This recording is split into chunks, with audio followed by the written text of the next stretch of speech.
कोरेगाव दंगल आंदोलकांवरील गुन्हे मागे घेण्यासाठी सरकारचे प्रयत्न, पालकमंत्री प्रकाश आंबेडकरांची महत्त्वाची बैठक. Sharad institute of technology, college of engineering Yadrav, Ichalkaranji.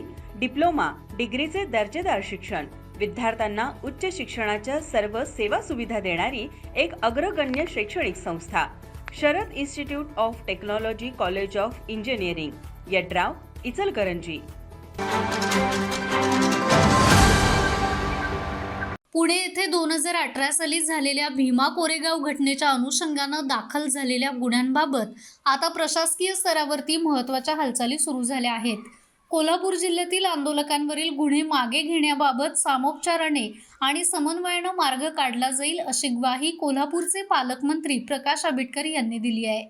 जिल्हाधिकारी कार्यालयात पालकमंत्र्यांच्या उपस्थितीत या संदर्भात आढावा बैठक पार पडली. बैठकीदरम्यान बोलताना पालकमंत्री प्रकाश आंबेडकर यांनी पोलीस विभागाने या प्रकरणी वस्तुनिष्ठ अहवाल तयार करून विहित वेळेत कार्यवाही पूर्ण करावी असे स्पष्ट निर्देश दिलेत.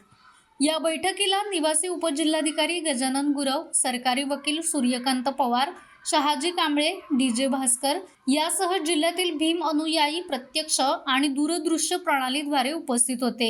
यावेळी जिल्हाधिकारी डॉक्टर विजय राठोड यांनी स्पष्ट केलं की नियमानुसार जे प्रस्ताव पात्र ठरत असतील ते सर्व प्रस्ताव जिल्ह्यातील प्रांताधिकाऱ्यांनी 15 ऑगस्टपूर्वी प्रशासनाकडे सादर करावेत, जेणेकरून ते पुढील कार्यवाहीसाठी शासनाकडे पाठवता येतील. दरम्यान करवीर उपविभागीय पोलीस अधिकारी अप्पासो पवार यांनी दिलेल्या माहितीनुसार या घटनेच्या अनुषंगानं जिल्ह्यात एकूण 8 गुन्हे दाखल झाले होते.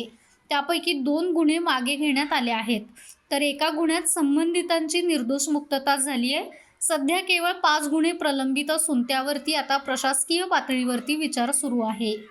माझा महाराष्ट्र न्यूज, कोल्हापूर. ताज्या घडामोडी पाहण्यासाठी माझा महाराष्ट्र न्यूजला आजच सबस्क्राईब करा.